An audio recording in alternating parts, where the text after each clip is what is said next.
Hi, this is Psychic Medium Danielle Garcia with your energy forecast for the week.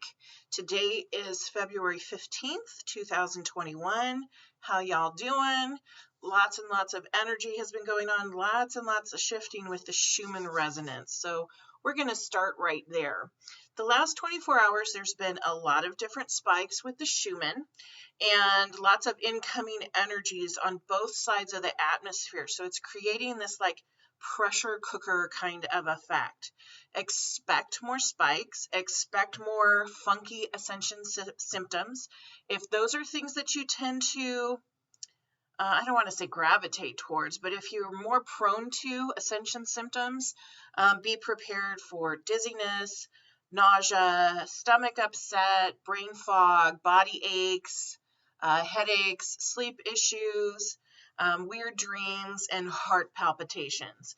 Now, obviously, if you feel that you have some type of serious medical issue, please go forward and seek out medical advice. I am not a doctor, nor do I play one on TV. So if you have any of these things that are really, really bothering you, please go forward and get checked out by an MD. With that being said, though, we are all energetic beings. And when the energy is shifting and changing, especially at this, crazy cosmic rate, it definitely has effect on us. We live, we exist on Mother Earth. And when Mother Earth is going through her changes and fluctuating at this incredible rate and pace, we're obviously going to feel it. Emotions can run high, especially, that tends to happen with us empaths and sensitives when there's any kind of energy fluctuation. So make sure that you're prepared for that. Are you grounding? Are you hydrating? Are you making sure you're getting enough sleep? Power naps are amazing and completely underrated in my opinion.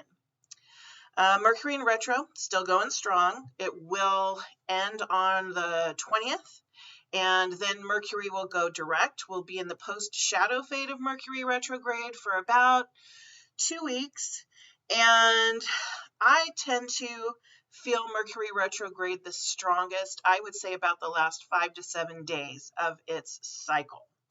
So once again, if you're also affected that way, make sure that you're not, that you're just vibing and feeling the energy right.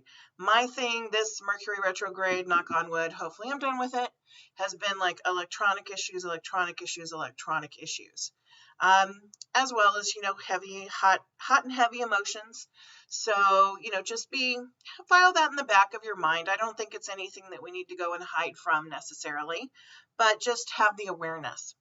Aquarius season will leave us and we will welcome in Pisces starting on the 18th. So Pisces brings with it that dreamy state. It's creative, it's inquisitive. It can also be depressive for some people because the emotions are like a roller coaster, up and down, but it's also very whimsical. It's also incredibly spiritual. So utilize this time to dive deeper into your own spirituality. Maybe there are things that you've wanted to learn about. Maybe there are things that you wanted to study. Maybe there are things that you've wanted to experience. This time of Pisces in regards to your spiritual path is a wonderful, wonderful time to do all of those things. We'll be shifting from an air sign to a water sign.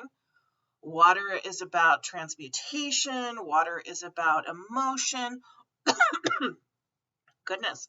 Water is about healing. Water is about movement forward. So think of all those things as we move into Pisces season on the 18th. So as we shift from Aquarius to Pisces, there can be many, many, many different epiphanies, downloads, an extreme shift in vibration. So if you encounter any of those things, know that that is kind of the way that things shake out during this time of energy and vibration. You may be triggered, especially with this trifecta going on. Schumann Resonance, spiking, and this pressure cooker kind of energy, Mercury retrograde, and going into Pisces. So be prepared for that. You know, what do we do when we're triggered? Well, the most common thing is just to react, right? You know, something triggers us and boom, we react, we push back, we freak out, we have a meltdown, we have a tantrum, whatever that might be.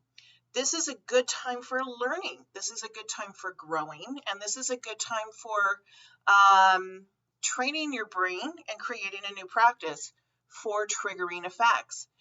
You know, I just had this conversation with one of my clients, and she was really, really, really down on her relationship. And she was like, I'm not going anywhere. We're so different, da, da, da, da, da, da, da. And their relationship has gone in these different waves. Either things are really, really good, or they're really, really not so good. And they're kind of bumping heads. And she's very, very spiritual, and he's not so much. And what came through in her reading over this latest and greatest influx with them was that she was having a trauma response. Now, what's a trauma response? People that have experienced trauma, especially those of us who have experienced trauma early in life, become, you know, our brains train us for self-preservation, right? That's what it's all about.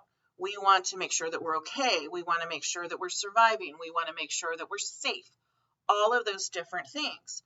So what can happen in a trauma response is that you go straight to the extreme. So let's say, hypothetically, I'm going to go back to my client. She has an argument with her husband. They're butting heads, da, da, da, da, da, da, da. And she's like ready to pack her bags. Like, I'm out. I'm done. This is ridiculous. He makes me so angry. My life would be so much better without him. All of this stuff just comes to the surface. Even though that argument, in the grand scheme of things, was probably really slight. You know, this wasn't what I would call a make it or a break it kind of a situation. But because we can't become patterned for these trauma responses, our brain doesn't really know any difference. So boom, we go straight full force, powering through at 100 miles an hour of emotion into that trigger. Now, what can you do if you get into that trauma response, or if you get into that triggered response? It really takes a lot of training. It takes a lot of taking a step back. Okay, am I overreacting? Am I being triggered by something else? What's the real issue here? What's the emotion I'm really angry about? What's the incident I'm really angry about? How does this particular thing make me feel? Instead of reacting to what's going on, what's the emotion that I feel and why am I feeling it? And when you can take a deeper dive into that, it can help you release the trigger and let it go. Again, it takes work, but it's so worthwhile doing that. So this week's theme is focusing on self-worth and focusing on physical health. Tune into those two different things and see where you land. What are you doing really good at about those two subjects, and what could you use some improvement on?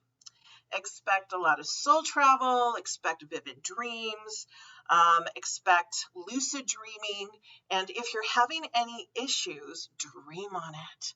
That's one of my favorite things to do. Is I'm really perplexed and in my head about it. I'm like, okay, I'm going to give this over to my higher self. I'm going to give this over to Source Creator, and I'm going to ask for my guides, angels, my spiritual team to come through my dream state and help me work this out. Give that a try this week because it'll be very helpful. I'm pulling cards from the Energy Oracle deck, one of my absolute faves, Sandra and Taylor, and we'll just pull a couple quick cards to see what comes through. First card, Happy Family. Oops. The glare is so bad. There we go.